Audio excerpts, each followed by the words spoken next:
I thought it was going to be one of those long lectures and you'll fall asleep, but I was intrigued the whole time. Like, it just touched me, all the stories and everything. No, I actually expected it to be like really boring and... Well, when I first came here, I'm like, guest speakers, it's probably going to be, you know, all bunk and everything. But it was much more, I don't know, to our level. I thought it'd be really boring, but I thought it was really good. It changed my way of thinking. I expected some lady to kind of just talk to us about how sex is bad and gross and dirty and everything like that. But they were really honest. I didn't expect people to be that open with people they'd never met in their life. And I guess the honesty made you believe it more. Honestly, I thought it was going to be boring and not too much action. So I thought like I knew it all, but it turns out that there's always so much more you can learn. It was awesome. I don't know, I thought it would be kind of boring and just the same old type of talk where they just rattle on you about it, but... Well, I came here thinking that if it sucked, I was leaving in 15 minutes. And I'm going to leave here just being totally amazed at these people. I don't know, it's just like a lot of my friends that I know, like, it hit all of us, basically. And I just want to thank them for like doing such a good talk, because it touched me so much, and I can't even express how much my life is going to turn around after this.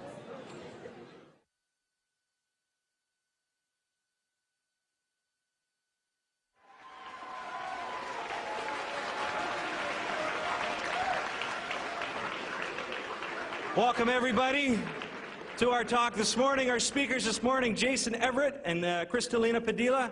They come to you from San Diego, California, and I would like you to welcome our guest speakers this morning, Jason and Cristalia. Jason, take it away. Thank you. Thank you, guys. Thank you, guys. To get started, I need a guy volunteer from the audience. I need a big guy, big. Okay, you're pretty big. Okay, come on down. Yeah, that'll work. Come on down. Give him a hand. Come on up here. There you go. Now, what's your name? Luke. Good to meet you, Luke. Everybody say hi, Luke. Hi, Luke. Now, Luke, do you know what the talk is on today? It's on chastity. I'd say it's a sex talk today. So since this is a sex talk, we've got to cover certain issues like how far it's too far to go with a girl on a date, you know, and stuff like that. So what Luke and I are going to do is he and I are actually going to show you guys how far is too far to go on a date, okay? Now, and in order to do this, I'm going to be the guy, Luke is going to be the girl, okay? Now, Luke's not a very pretty girl, but that's okay. That's a good thing. That's a good thing. But we can change that. So we'll get Luke prettied up a little bit. So why don't you throw this on? Yeah, there you go. That's the front. It's a little nappy. You'll be pretty. There you go. That's frightening. Now I've actually never dated anyone named Luke before, so we're going to give you a name change, and your name is going to be Shanae, okay? So, now, Shanae and I, we decided to go for a date. So we go for a date at the Grand Canyon, like right here, and I started thinking to myself, well, how far do you think I can get my beloved Shanae to the edge of the Grand Canyon without actually throwing him off the Grand Canyon?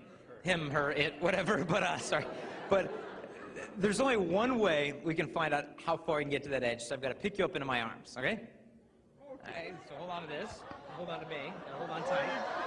Hold on to me.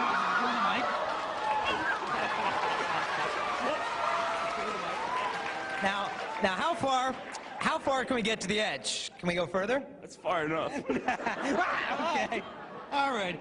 Take a seat, give him a hand. Good job, Luke. Thank you, bud. Now, good man. Now, what's the point of that whole deal? The point of that is basically this, that none of us guys would take a girl who we love to a dangerous place and say, well, how close can I get to killing her? You know, usually we don't ask, but when I was in high school, we'd always ask in our relationship, well, how far can you go? I mean, should we do this together? Should we do that together? And in my high school, they'd give us the sex talk, but every time they gave us a sex talk, all it was about was like guilt or fear. It'd be like, they'd get up there and they'd be like, sex is bad, sex is dirty, poo-poo, poo-poo. Or they'd be like, you know, you're gonna die, sex is gonna kill you, you know. And they'd try to scare the pants off you, or pants back onto you if that be the case. But it was all about fear. All they tried to do is scare us. They'd sit you down and they'd talk to you about gonorrhea, but they never sat us down and said, now here's the difference between love and lust. Here's how you know when you really love a girl, and here's how you know when you're getting used. They never made that stuff clear to us. So I remember I was in high school, I hooked up with this one girl, and we were doing all sorts of stuff, and she stops me. And she's like, Jason, you're not gonna leave me like the other guys, are you? And I was like, no. And she's like, oh, you're so sweet. And I was like, okay, all right, anyway, and whatever. And we did different things, then we came up to that line, and I had to ask myself, okay, you know, should I lose my virginity to this girl? And I thought, well, do I love her? And I thought, well, I've known her for 3 days. And I'm like, what is love? And I could hear in the back of my heart this voice that just said, Jason, this gift is not for her. That gift is for your bride. Please wait for her. And we cooled things down. We went our separate ways. I hooked up with another girl, came right up to the line, and then the same voice, Jason, this gift is not for her. That gift is for my bride. Please wait for her. And we cooled things off, and so to this day, I'm still a virgin, and I'm as happy as can be. And most people think that by the time you get in your 20s, like I'm gonna die of virginity or something. You know, I'm gonna start having like virginity conniption fits or something. You know, like, you know, abstinence is very good. You know, I'm sorry, I get twitches from virginity. You know, but you should really stay virgin. You know, I'll start foaming at the mouth from virginity, and you know, I'll explode and die here. You know, Luke will be like, whoa, you know. What happened to the sex guy? And you're like, oh, you didn't hear? He was a virgin. That'll kill you. Forget about it. The virginity's not lethal. I was at the airport the other day, and I saw this magazine. I had to pick it up here. It's called Complete Woman Magazine. All right, just a splendid periodical. Oh, subscriber. Okay, and so this guy's in here. They're talking about sex. And this guy says, quote, he said, sex is extremely important to me. When I'm in a relationship, it's essential. In fact, a year ago, I felt compelled to break up with a woman I really loved because we didn't have sex enough. The lack of sex nearly killed me. So apparently he's rushed to the hospital for lack of sex or something. But this is what we're basically told, that if you're not having sex, something's wrong with you. Maybe you're dropped on your head as a baby or something. But then they say, but if you have had sex, it's too late for you anyway. We hear this constantly. And I know some of you are virgins, and I know some of you are not virgins. And frankly, I don't care what happened last weekend, last month, last year. I mean, it's in the past, and I mean, I care, but what's happened has happened. For those of you who are virgins, I say good for you, because people who get married as virgins have a divorce rate that's 60 to 70% lower than those who won't wait for marriage. Now, some of you are thinking, well, Jason, look, I'm not a virgin anymore. Or Jason, I had my virginity taken from me. Does that mean I'm gonna have a messed up marriage? If you're like me, you're so sick of the whole divorce thing. I was just over to high school in Washington. After the talk, a junior comes up to me, and he goes, Jay, I know what you mean about divorce. He said, Jason, my dad is on his 9th marriage. High school junior had seen his dad get 8 divorces. Now in LA, I live in San Diego. Up the coast in LA, there are jewelry stores in LA where you can rent wedding rings. You don't have to buy them anymore, because I know you're just going to dump your wife. You might as well save some money in the whole exchange. I found that out because I had to go shopping recently, because Cristalia and I got engaged a couple months back, which is a pretty cool deal, so thank you very much. So, but, you know, we're also sick of the whole divorce thing. So it starts to make a bit of sense. But what about everything that comes before sex? Can you do this on a date? Can you do that? Easiest way to figure it out is this. We're at this high school in Chicago. At the end of the talk, we did a Q&A. Guy raised his hand, and he goes, okay, Jason. He says, your talk was fun. He said, but can we get specific? I said, well, sure. And he goes, well, I want to know exactly how far I can go with my girlfriend. I said, well, that's a good question. What do you want to do with her? And he was like, uh-oh. I said, yeah, okay. I said, well, we're not in 3rd grade. We can be specific, mature. What do you want to do? And he's like, cool. He's like, can we do this and this and this and this and this? And he goes through this list of sexual favors. And I said, well, okay, we'll slow down. Pick one. And he's like, okay. He goes, I got it. He goes, oral sex. Can we do that on a date? And I said, well, I'm going to have you answer your own question. And he's like, oh, good. And I said, well, do you want to get married one day? And he's like, yeah, I'm going to get married one day. I said, that's cool. So I said, so if you're going to get married one day, I said, that means that your future wife, your future bride, she's out there somewhere right now, isn't she? And for the first time in his 17-year life, he thought about his future wife. And he said, yeah, she's out there, cool, cool. And I said, but let's say she doesn't live here in Chicago. Let's say she lives where I live in San Diego. School's just getting out right now, so she's coming home from class with her boyfriend, who's a guy that you are never going to meet. And he's got his arm around your future bride. And he's saying, baby girl, I love you so much. I'm always gonna be here for you. Your eyes are so beautiful. And she's like, oh, you're so sweet. And he walks her home and he sits her down on his couch and he's like, hey, baby girl, you feeling fine? Because you looking fine, you know. She's like, stop, stop, stop. And I said to the guy, I was like, dude, I go, you know what's going on that couch, don't you? And he was like, yeah. And I go, that guy? I said, that guy, he's emotionally manipulating your future bride and giving him oral sex, trying to make her think that if she gives him that, he'll like her more when he's just using her more. I go, does that bug you? And the guy was like, ooh, gross. No, I don't care. And I was like, really? Does it bug you at all? He looked at the floor and he's like, no, I don't care, I don't care, I don't care. And I go, what if it was going on right now as we speak? That guy doing that with the woman who will kiss your children goodnight. Does it bother you? The guy was like, the guy next to him in class was like, oh, I'd be ticked off. And the guy's like, what? And I said, see, it's pretty easy. If you don't want some guy going there with your future wife, it's a good place to draw the line as well. And this is not a condemnation of any of us. It's a calling to all of us of a better and a deeper kind of love. And I'm not going to stand up here in front of you guys and say, you men in the audience, you guys have to be like me. Because that's a joke, it's a lie. If you're a guy and I'm a guy, we're identical. Look in your heart, same thing as mine.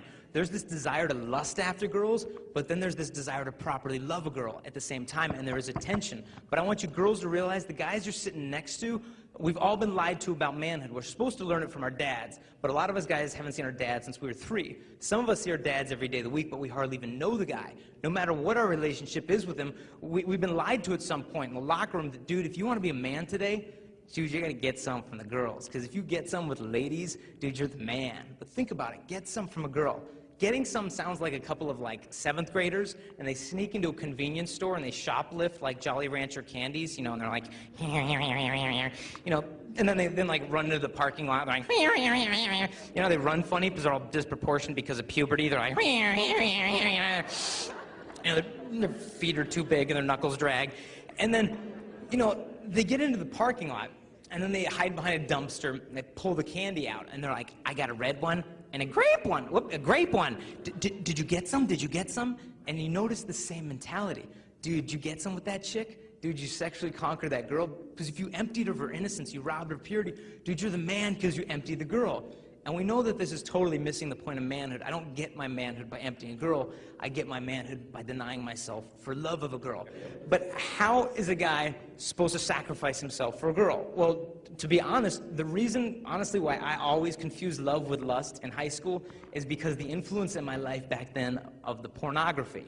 And the thing is that when the teenage girls find out the teenage guys struggle with the pornography, it's not that the girls are all mad at us. They just feel sorry for us that we can't relate to women in a more interesting way. Because as a guy, the pornography as a guy is the perfect way for a guy to shoot his future marriage in the head. Because it trains me that girls, they're things to be used for my kicks. She's got to be constantly sexually available, physically flawless, and when you get done bored lusting after, you go to the next fantasy, and it's no big deal at all because you can judge the value of a woman by how much lust she generates in me. And we would laugh it off. And I'm sure there's some guys in the audience, and in their heads right now, they're thinking, dude, whatever, I got some porn on the internet, and I got some Maxim magazines, it's not a problem, I'm not getting anyone pregnant.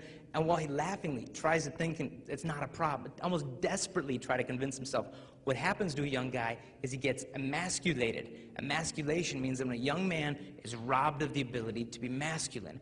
And pornography flips that backwards, so we men learn to sacrifice and empty the girls for the sake of ourselves, and we miss the whole point of manhood. And in high school, we would totally laugh it off. We're like, dude, who cares? I'm not getting anyone pregnant. It's all good. I'm not killing it. I'm not hurting anyone. We'd have no clue what we were looking at. You know, Pamela Anderson, the big supermodel for, you know, out in Los Angeles, you know when she first posed for Playboy?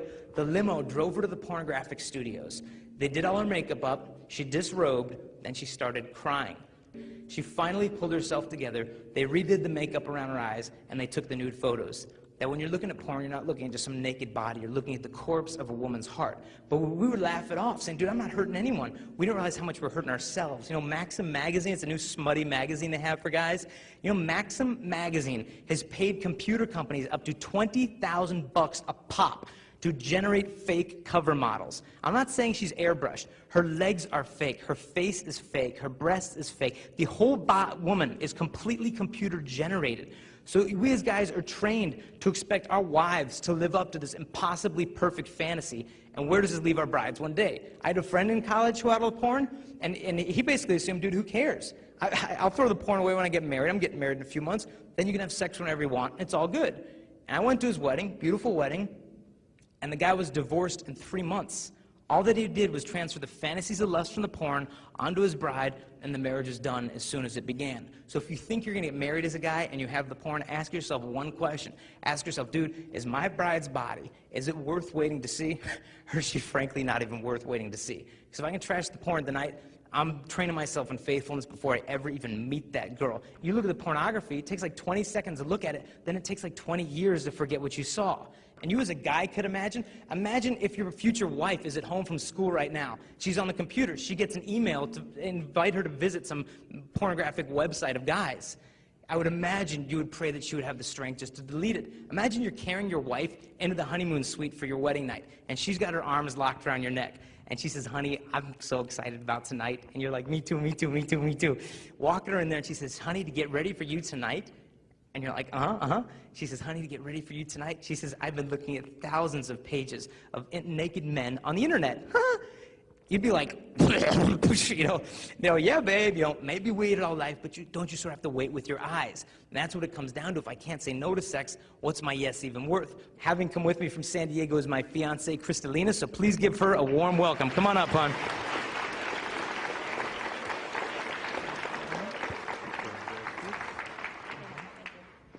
Good morning, everyone. Okay, now, I'm coming from a completely different angle than Jason here.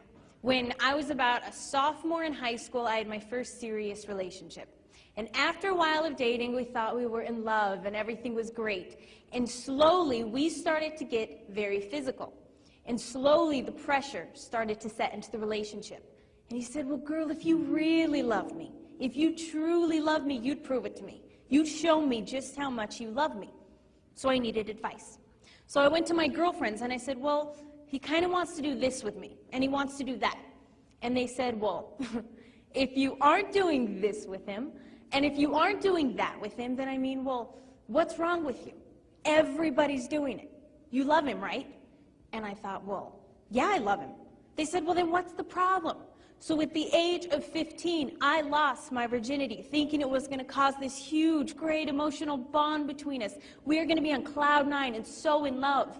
And in all actuality, it eventually destroyed any love in the relationship, and all respect was just thrown out the window.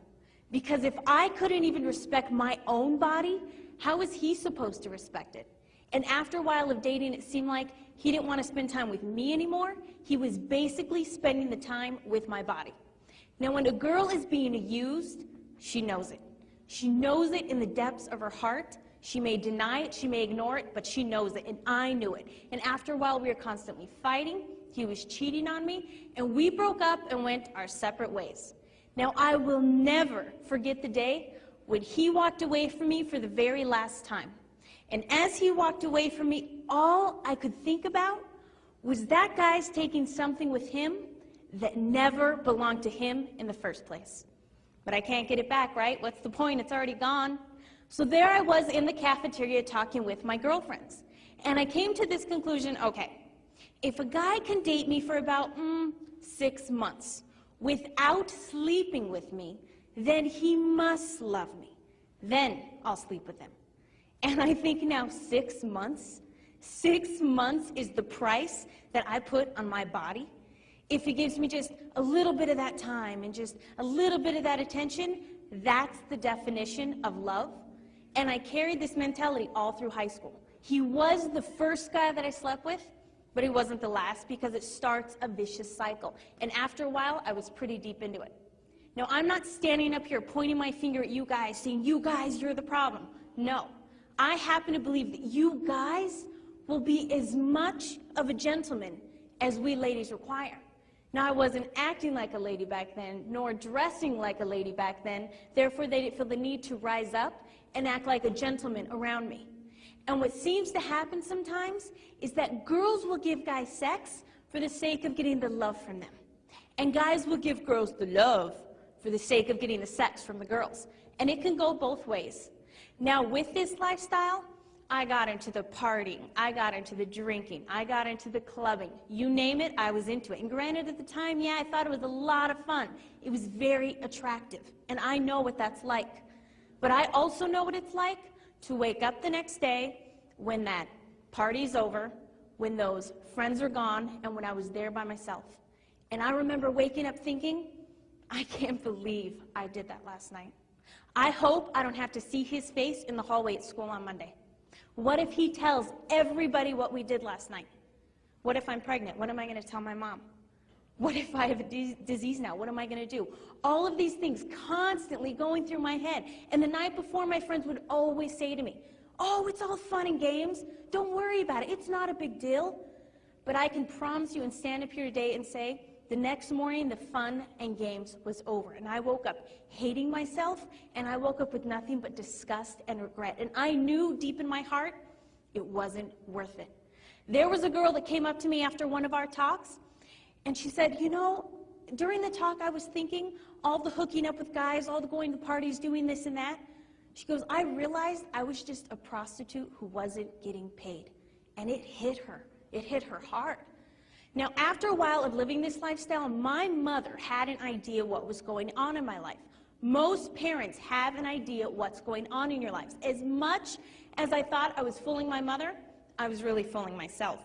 And she came up to me one day and she said, Cristalina, there's a talk on relationships this weekend, and you're going to it. I said, a sex talk? Are you kidding me? I'm not going to go listen to some dork talk about sex. Thanks, but no thanks. She said, no, you're going. I don't care if you like it or not. And I thought, fine, okay. I'll go to her little talk, I'll sit in the very back of the room for 15 minutes, and I'm out of there. I have a party to go to, I have friends to see, I don't have time.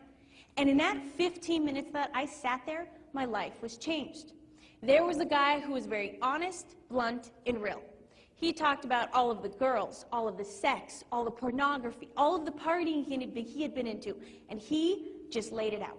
And I felt like that guy, he had grabbed my hand out of the audience, and he walked through my life.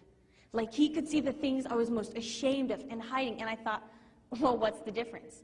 He's done the same exact things I've done, and I just watched him, and he just had this peace, this joy, and this confidence that he carried about himself that I didn't see that in my friends. I didn't see that in the places I went to, and I definitely didn't see that in the guys I was dating, and I wanted it. But he had one quality above all of them that I wanted more than anything. He wasn't ashamed of himself. I sat in my seat trying to figure out one day that I hadn't been ashamed of myself after I'd started living that lifestyle. I couldn't find one. A single day of just true peace and joy, not worried what I'd done prior that night, prior that weekend, prior that month. Never any peace, always worried. And I realized in that moment I needed to get my standards out of the gutter and raise them as high as I possibly could, and I needed to start respecting my body for once. And I went home that night and I wrote down every single thing that I had done, which was a lot and it was very overwhelming. Then I wrote down everything this guy had said to me, and I put it in an envelope and I hid it in my bedroom. Because I knew that weekend that temptation was going to be there. And I can promise each and every one of you, those temptations will always be there. And sure enough, that weekend, there was that party, there were my friends, there were those guys, and I ran to that letter. And it was a very harsh reminder what was there waiting for me, and I didn't do it again. Instead, I wrote another letter, and every single time I was tempted to go back to that lifestyle, I would read my old letters and write a new one.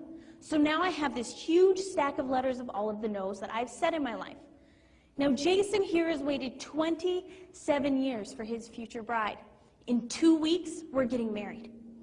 I can't stand up here and say, on those Friday nights, on those weekends I was out partying with my friends, I held myself back for love of him. that I was respecting my body for love of my future husband, because I wasn't, and that's a lie. And I can stand up here and I can look in your eyes, all of your eyes. But every day for the rest of my natural life, I will look into those eyes. And it tears me up that I allowed someone to rob him of a gift that was meant solely for him and no other. Now, Jason knows everything I've done in my past.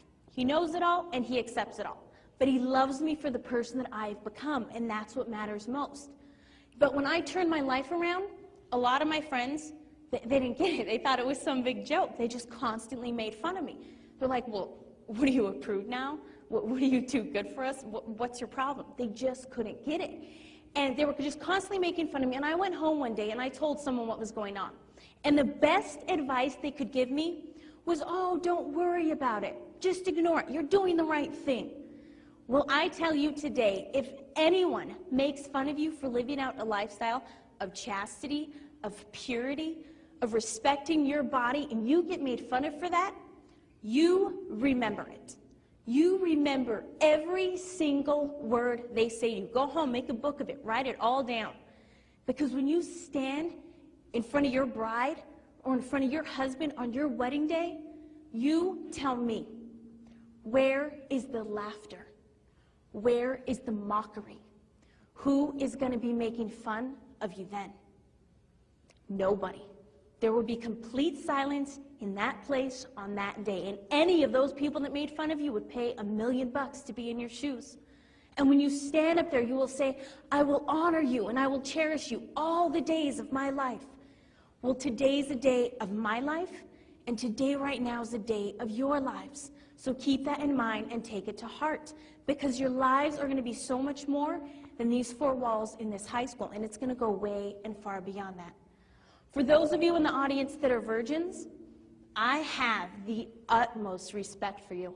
And I think that is just awesome. And don't ever be ashamed of that, but be proud of that.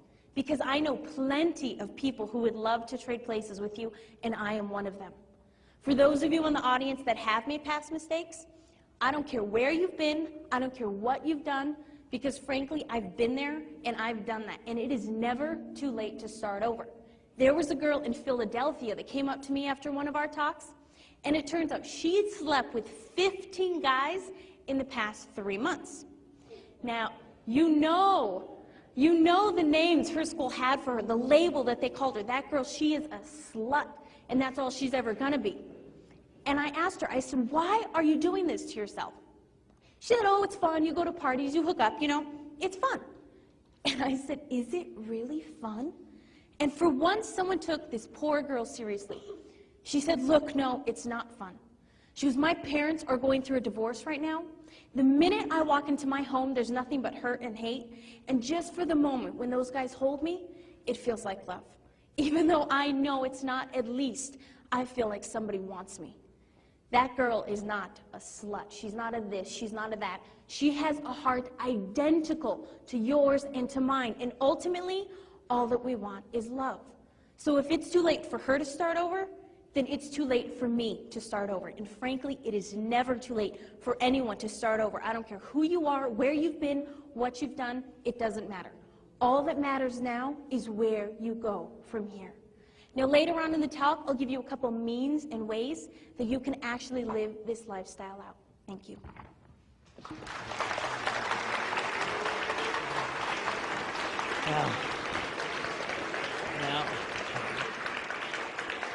Now, as you could probably imagine how grateful I am that she started waiting for me, and she was afraid if she left those guys who were cheating on her, who were physically abusing her, emotionally abusing her, she was afraid if she left them, she'd miss out on love. But the only way we would have missed out on love is if she stayed with these guys who loved sex more than they loved her, just staying in these relationships, blindly hoping it's going to improve. But she had that respect to step out. And when I met this girl, she was free. She wasn't just available. She was free, confident, independent, pure, mature, and it was just wildly attractive. And I think with girls long for love. Everyone wants love. But I think sometimes a girl may want love so much, she can shoot herself in the foot. And it happens different ways. Like one way is like if a girl goes from relationship to relationship to relationship, relationship and never sit still. My brother and I, when we were kids, we'd play this game called lava, right? You take all the cushions off the couch and you like throw them on the floor, and you have to jump from cushion to cushion. You jump on a cushion, you jump on the cat, you jump on a cushion. Yeah, you still play? Okay. And you know, you can't step between or like you die.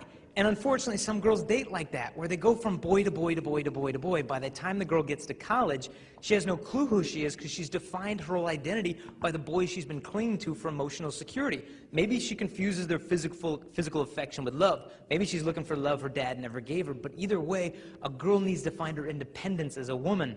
Then she can receive and give the kind of love that she's been longing for. But the number one way, from a guy's perspective, that girls ruin their chances of getting real intimacy is if a girl thinks that dressing modestly is a joke.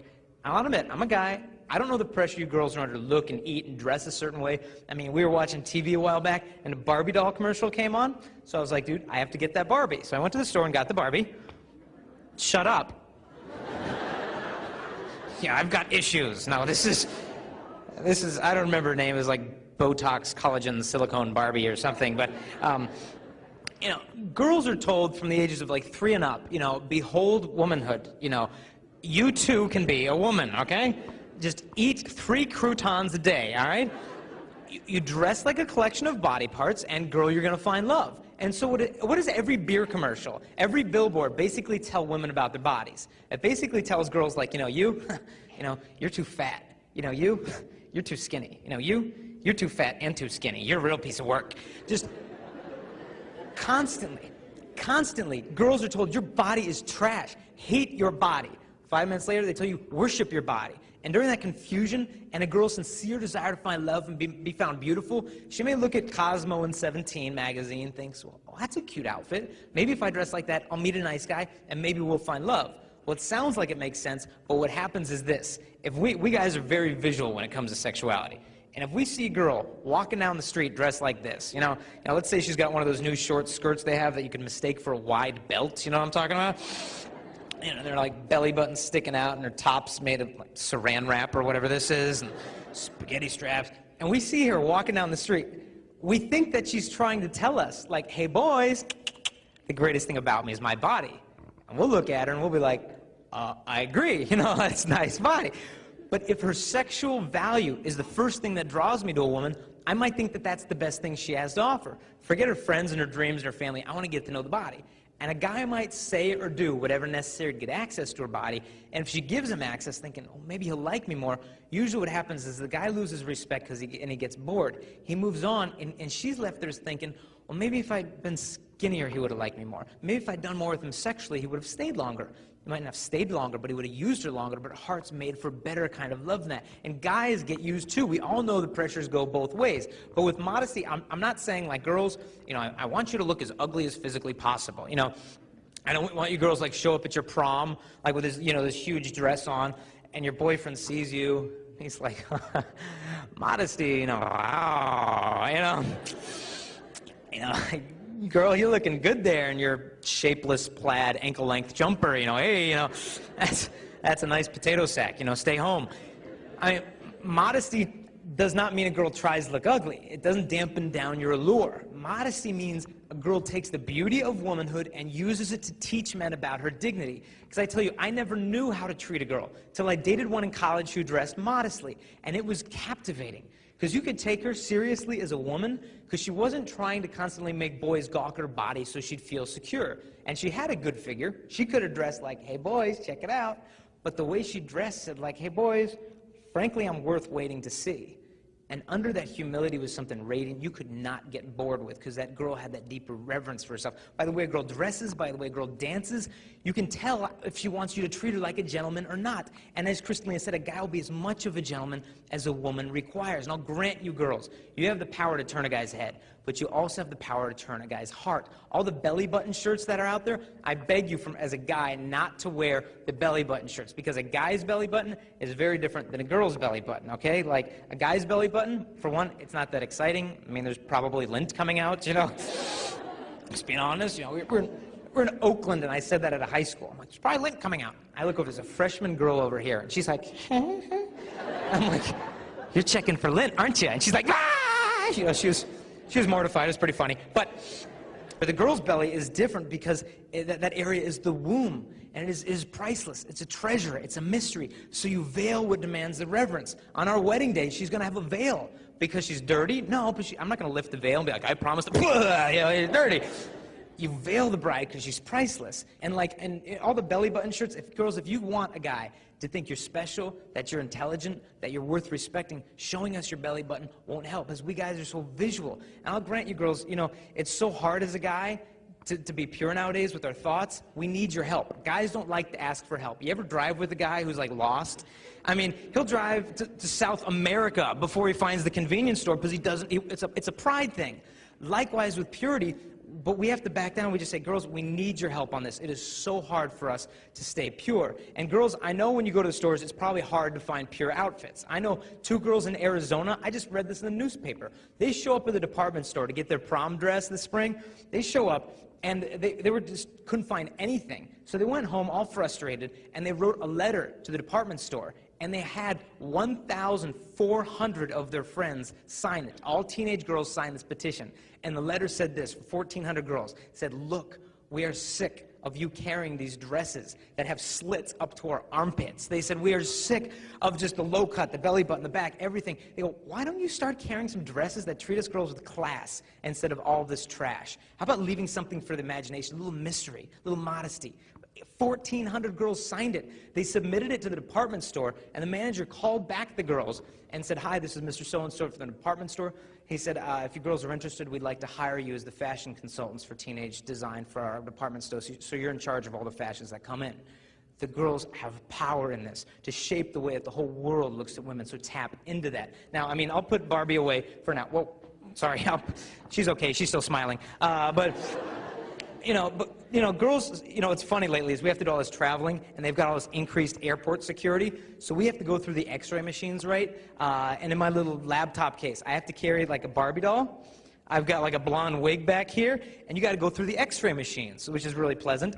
And we were going through Chicago. There's this guy sitting there, and we go through the x-ray. I put the bag on it, starts to get sucked through. Here's the guy behind the x-ray. He's like, and he's like, huh? And he pauses it. And his friend's over here doing a little wand x-ray. And he's like, hey, come here. And his friend's like, wait. Comes over. It's like, check it out. And like, tink, tink, tink. His friend's like, I'm like, okay, back to security. And they press play. Comes out. And I'm like, just give me my bag. And I give my Barbie. And I go to grab it. And they're both staring at me. What do you say to them? Do you say, oh, the Barbie, the wig? Yeah, I need that for work. What kind of work do you do, you freak? But they let me on the plane, so that was cool. But girls say, well, Jason, if I can't dress sexy, how am I going to make a guy like me? I mean, can I flirt with boys? And I think it depends what you mean by flirt, because it means different stuff. Like for me, when I was in 2nd grade, if I liked a girl, I'd throw a rock at her. It's just, she's hot, poof, I'm making progress, her welts are going down. But then girls do it different. Like all y'all girls in here flirted like this in the 4th grade. Don't even tell me you didn't. You'd see a cute guy, and you'd be like, oh, he's so cute. And you get with your friends, like, oh, he's so cute, what should we do? And your friend's like, oh, I know.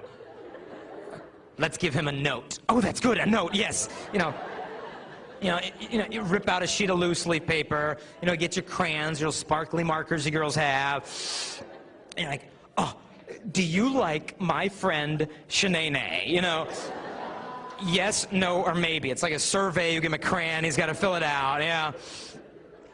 Then what happens is you girls got to 7th grade. Got a little more sophisticated with it. You'd see a cute guy in 7th grade, and all you girls would be like, oh, he's so cute. And you get to, oh, he's so cute. What should we do? And your friend's like, oh, I know. Let's give him a note. And you're like, so immature. You're not slow. You're special. And they'd be like, and the other girl will be like, oh, I know. How about when you're leaving class, I'll shove you into him. Oh, that's good. Shove me in him. Yeah. Some of you still doing this? That's okay. That's all right. Just one day at a time. That's fine. You're not slow. You're special. But you guys see the girls hitting each other and laughing? The reason why women think this is so funny is because this is what girls talk about when they go to public bathrooms with 30 of them at a time into the bathroom. They have couches in there. they've got like drawing boards. You shove them into this locker, I'll come around the back. Then what happens is a girl gets to high school. Culture basically tells girls, first day of high school, girls, look, you've got something the guys like, better than notes, better than getting shoved into. You've got your body. You can give it to a guy. Guys will like you more. So the girl begins with this mentality, okay, let me get this straight. Hooking up and making out with different guys at the party, that's not a big deal. Then she thinks, well, doing this with a guy, it's not a big deal. Doing that with a guy, it's not a big deal. But so long as I technically stay a virgin, I'm being good. Because those girls at school are so much worse than I am, so I'm still being good, and that's not a big deal. And by the time it's said and done, this girl convinces herself that the priceless gift of her body, it's not a big deal. Something starts to die in the girl. I read about this guy, I think he lived in Texas. This dude was sleeping, and his dog started barking. Comes to the backyard, and the dog is there barking at a bush in the backyard. And the guy's like, that would be a bush. That's brilliant. Shut up. Go to bed. He goes to sleep. Dog starts barking at the bush again. 15 minutes later, guy gets up. He's all mad. Brought a stick with him into the backyard. Says, come here, Pooch. And smack. And the guy actually beats the dog into submission to shut it up from barking at the bush. Went back to sleep. It's like 2:45 in the morning. Dog starts freaking out, growling at the bush again. The guy threw a fit, cocked a gun, came into the backyard. This guy actually shot and killed the dog in the backyard and went peacefully to sleep. Then what happened is the robber who was hiding in the bushes got out of the bushes, walked over the body of the dead dog, came inside this guy's house, apparently killed him in his sleep, and robbed everything that he owned. And that dog is our conscience. And I've said to my conscience, dude, shut up. Don't remind me I shouldn't be doing this with this girl. Dude, shut up. Don't remind me I shouldn't be looking at this. Dude, shut up. And then I kill the voice, do it anyway for the sake of excitement, and I think I'm free. I'm not doing what my parents want. I'm free. And then I think, dude, if I'm so free, why am I so empty afterwards all the time? This is freedom, and it can lead to like a death in a girl that says, Jason, you've got cute little stories, but look, Jason, you don't get it. Jason, look, I'm not a virgin. Or Jason, I had my virginity taken from me. Or Jason, something bad happened to me when I was a little girl. And what good guy like you're all talking about, as if I really know any, would want a girl like me that's done all the stuff that I've done. Jason, I am damaged goods. It is too late. Once it is gone, it is gone. I'm basically unlovable. And the girl just thinks it is simply too late. Well, I will tell you the greatest example of womanhood and purity in my life is a friend of mine back home who slept with more men than I can count. And one day she said, I am tired of this. This girl's life has done a 180. She settled down, married to a friend of mine. They're raising the most beautiful family. And I totally look up to this girl. She started over. Cristalina started over. I've started over. Now we're getting married in 11 and a half days. Not that anyone's counting. But with our wedding coming up, we're setting the foundation for our love together. We're doing different things. Like, number one, there's no way that we're going to live together before we get married. You know, shack up and cohabitate. You know how some couples live together, they like play house for a little while, test drive each other, then they get married? You ever check out what their divorce rate is in marriage for couples who cohabitate then marry? They have a divorce rate of 80%. 8 out of 10 of them get divorced because they don't know what makes love work. They think you can just test drive each other. So we're not going to shack up. Number two, no way are we going to sleep together before our wedding night. If I had sex with Cristalina tonight, I would be lying to her. My body would be saying, I give myself totally to you. I belong completely to you. Everything that I'm giving is yours. But it'd be a lie. I don't belong to her. I'm not her husband. Even if my intentions were good, the embrace would be a lie. A movie came out a while back called Vanilla Sky, and in it, Tom Cruise sleeps with this girl, and after they have sex, she says to him, she says, your body is making promises to me, even if you won't. And the embrace of sex is that promise. I give myself completely to you. And unless I'm married, it's simply not true. And you might be thinking, okay, Jay, look, I get it. Okay, Jason, you shouldn't use a girl. But Jason, what if it's not like that? What if it's not like every time you get together, you're having sex? What if you really love each other and you totally agree that you're ready for this? Why can't you have sex? I'd say step back. What is love?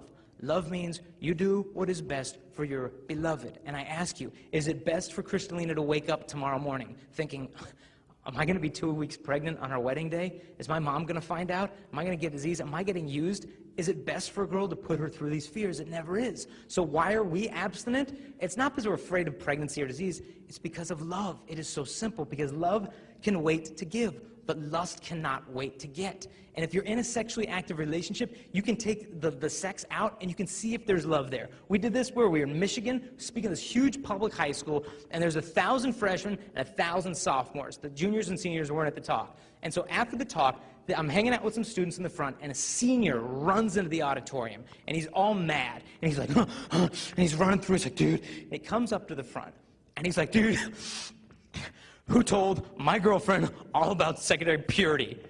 And I said, me. And he comes up, and he's like, dude, and I go, what's the problem? And he said, dude, it turns out he was a senior and his girlfriend was a freshman. He was one of these older guys who didn't have enough social skills to date a girl his own age, so he runs after the younger ones, you know, but I'm sure that only happens in Michigan. But, you know, but what's the deal? What's the deal with the older guy, younger girl thing? How come older girls almost never go for younger guys? The reason is this. Girls mature faster than guys do. I'm sure you girls are thinking, wow, thanks for the revelation. But think about it. Look at a 14-year-old girl. 14-year-old girl's sitting at home, and she's thinking, I want a relationship where we can just talk about our friends and our family, we can communicate about our feelings, and yep. Okay, good. Look at a 14-year-old guy. 14-year-old guy is sitting at home, and he's like, you know, I can make noises with my armpit. This is cool. you know, I mean, we're just different. So a 14-year-old girl can get bored with a 14-year-old guy. But along comes Mr. High School guy to the junior high girl, Mr. Senior to the sophomore freshman, Mr. College guy to the high school girl. And immediately the girl says, oh my goodness, this is exciting. He's older than me, he's a little more mature, and he likes me. This is exciting. Little does she know that the younger girl is, the more naive she is to have heard the lines that he has to give her. Lines like this, baby girl, I love you so much. I've never felt this way when I was with any girl ever before. And you know I'm a guy in all of my temptations, but you know, I don't want to pressure you to do anything sexually that you're not ready for, because I want it to be for the sake of love. And she thinks, oh, he's so loving. Little does she realize the guy will physically take from her everything she's willing to give him. He's not leading her to purity, he's wearing it down. He might even give her like a promise ring. A promise ring is like a little pacifier. You know, you pop a pacifier in a kid's mouth, he thinks there's the real thing going on. And an older guy might give a girl a promise ring so she thinks any sexual stuff they do together is more special because she's got a little bling bling thing going on. And this does not mean that all promise rings are bad. It doesn't mean that all older guys are bad. But if he's as good as you think he is, how come some girl his own age hasn't snatched him up by now? Older guys know that younger girls are less likely to refuse them because the girls want to win the older guy's approval, but to step back. And so this senior runs into the auditorium. He's all mad. And I said, what's the problem?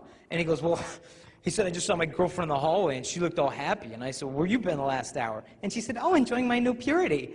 So I came in here to see what the heck happened to her. And I said, well, you can sleep with her again. Just marry her one day. And he's like, and I go, well, isn't she worth waiting for? And he goes, no. It is the love test. And only when love is put to the test can its value be seen. So have the courage to apply it. How can you actually live this lifestyle out? A couple of things. The first and foremost, for those of you that are in a sexually active relationship, to take the sex out and really see what your relationship is based upon. Because if you take the sex out, it will give you the clarity of mind to step back and say, okay, is this love or is this lust? Are they using me? Do they really love me? What's going on? And really put your love in the light and see what it's made of. Because if you take the sex out and you end up fighting and arguing, you end up breaking up, you're probably better off without that person to begin with. But if you guys end up staying together, what peace of mind knowing that that person is in it for you and not what you're giving them. That they love you as a person and not what you're doing with them. That is peace of mind right there. So to have the guts and courage to take it out and see what it's made of. The second thing, right now Jason and I, we're training ourselves in faithfulness. Chastity trains you in that faithfulness. Because one day when we're married, I'm just going to be 9 months pregnant, ready to go, and Jason is going to be at work. And he might have some cute little hot secretary now. Do you think the same temptations won't be there just because he has a ring on his finger? Of course not. They're still going to be there. But the thing is, he's trained himself in faithfulness now, so within marriage, he can be all the more faithful to me. So to train yourselves in faithfulness. And I know a lot of you are dating right now, and realize most of you right now is dating someone else's future spouse.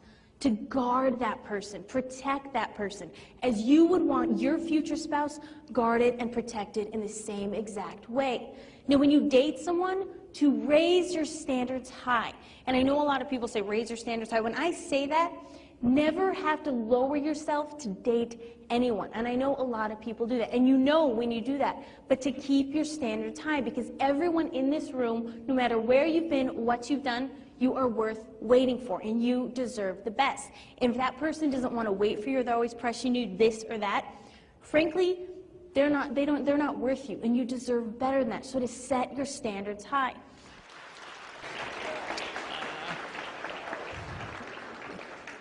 Where do you go from here? I'd say, girls, take off after school, go to a shopping mall, buy a white candle, let your husband light that on your wedding night as a sign of the purity that you've maintained from this day until the day that he lifted your veil. And if you've made some mistakes, it is never too late. We were at this high school. This guy was talking at a high school, and it was hilarious. He calls the guys up. He said, guys, he goes, raise your hands if you guys want to marry a virgin.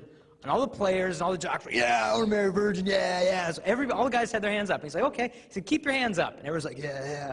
And he goes, ladies, I want you to look at the guys. And the guy's like, uh-oh. And they said, oh, girls, look at the guys. And next time any of those guys pressures you to do anything sexually, I want you to remind them how important purity is to them. And the guys were like, oh. And he's like, no, keep your hands up, to realize that purity is attractive. And you might be thinking, Jason, look, I'm not a virgin anymore. But ask yourself, am I just a date or am I a soulmate? Am I just a for now girl or am I a forever girl? It's never too late. I know a girl who got abducted in Texas. A guy did disgusting things to her. When he was done with her, he threw her in a latrine in Southern California. Construction worker came, looked in the latrine, and the girl's up to her neck shivering in the human waste. And they looked down there and said, my God, who could do this to a little girl? They lower a guy, a fireman in there to pull her out. She sees him coming down. She was scared to death, started to take the human waste, throwing it at the guy. Said, just don't touch me, just leave me here. She'd been so hurt, she didn't know who to trust, and she wanted to literally live in the sewer. And some of us have been so hurt, maybe through sexual mistakes, that we think it is just too late, just leave me here. But I stick my hands out and I say, girl, it is never too late. You still deserve the real kind of love. So girl, get up. Guys, where do you go from here? Guys, I would say, I did a poll of 1,400 girls at a high school. And I had them vote on how many of them thought if a guy practiced chastity in high school that would be undeniably attractive. 1,400 of the 1,400 girls said, yes, it is undeniably attractive. It's tough. We were at this high school. They're the best high school basketball team in the country. And after the talk, the center of the basketball team comes up to me. He's like 6'10". He walks up to me and he's like, can we talk in the back? And I'm like, yes, sir, yes. And I went back somewhere and I said, what's going on? And he goes, honestly, man, he goes, I've been with so many girls. He goes, I've done so much stuff. And he goes, I knew every time I was killing her, but she wanted it. I wanted it. Half the time you're drunk, so you can just blame it on the beer. But he goes, dude, how do you start over when you've been where I've been? He goes, I want to learn faithfulness before I meet my wife. I don't want to give her all my memories, diseases, baggage. He goes, I want to give her a clean heart. How do you get that when you've been where I've been? And I said, dude, you've already started. You have that will to love her. That's where purity starts, in your heart, not from your body. I said, it's hard, but I said, you ever watch a wrestling match in high school? And if you're wrestling, and if you get the back of your opponent's head, you can direct his body wherever you want it to go. And I said, it's the same with purity. If you can get control of the way you think about girls, you'll change the way you talk about them, you'll change the way you treat them. And he goes like, dude, he's like, man, that makes sense, but man, he goes, dude, it's so hard in the passion of the moment just to stop. And I said, dude, you know from sports, your body will do what you tell it to. I said, imagine you're married and with your wife in bed at the most pleasurable, exciting moment of your entire life, and the house caught on fire. What would you say? Would you be like, oh no, it's too powerful. I can't say no to sex. We're gonna die. No, you'd get your Snow White butt out of bed, save the kids, get on the front lawn, because your body will do what you tell it to. So don't wait for the girl to stop. But the greater feeling of responsibility you have for her, the more real love there is. And I will grant you, this lifestyle is hard. We made these little abstinence commitment cards. It's sort of like an ATM card, but you can't get any money out of it, sort of like mine. But you can sign it, you can date it. My friend got one of these in high school, met him in college. He was in high school, said, yeah, I'll save myself my bride, that's cool. Signs it, dates it, put it in his wallet. Got to my college, he met my friend Jenny. They fell in love, they started dating, they got engaged, walking down the street, and his card falls out of his wallet. He's like, ooh. And she's like, what's that? He's like, nothing, give it to me. And she's like, no, she runs off. And she goes, oh, a purity pledge card. And he's like, yeah. And she goes, I signed one of those in high school too. And he's like, for real? She digs into her purse, pulls out her card. They put them next to each other. They had signed the same type of card on the same year of the same month on the same day years before they ever met. Now, this isn't a coupon for a husband, but it's a good place to start. So we got a bunch of those. One of the last things we want to leave with you guys is we're going to offer your school something called a Pure Love Club. It's chastity. It's not like an abstinence bereavement group. You know, you like get together at lunch and you're like, hey, did you have sex? You know, no. Do you have sex? You know, no. Let's hug. Wah. You know, this is basically, we're raising up an army around the country of people who are spreading this message through their schools. And if you're watching the video, you can go to our website and find the guidelines for the club there. Questions and all the materials and stuff that we gave out are going to be there on that website also. Now, we've been able to explain certain things today. but the one thing I know we can't explain to you honestly is the peace and the joy that come from chastity. It's worth more than all the pleasures of the world. And there's so much peace, and that purity will be your super glue. You will have romance without regret, and you can fall in love for the right reasons. You guys have been an awesome audience. We love you very much. Have a wonderful life. Thank you.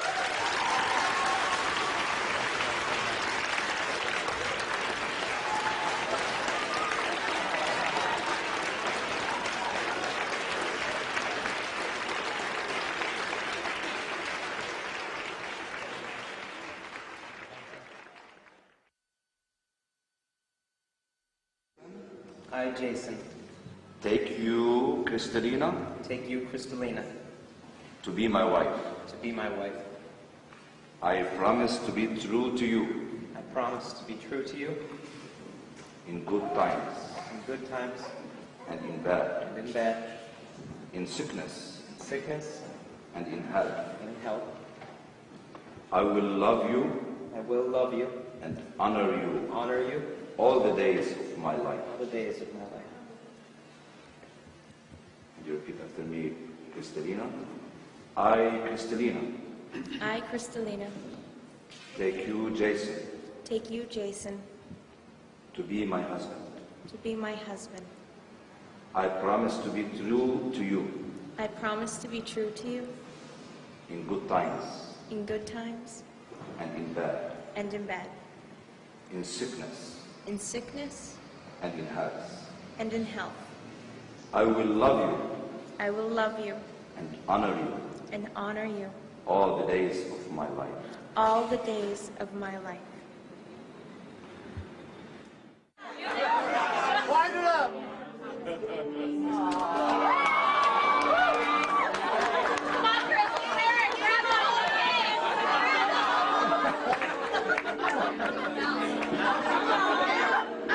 Take your feathers from here.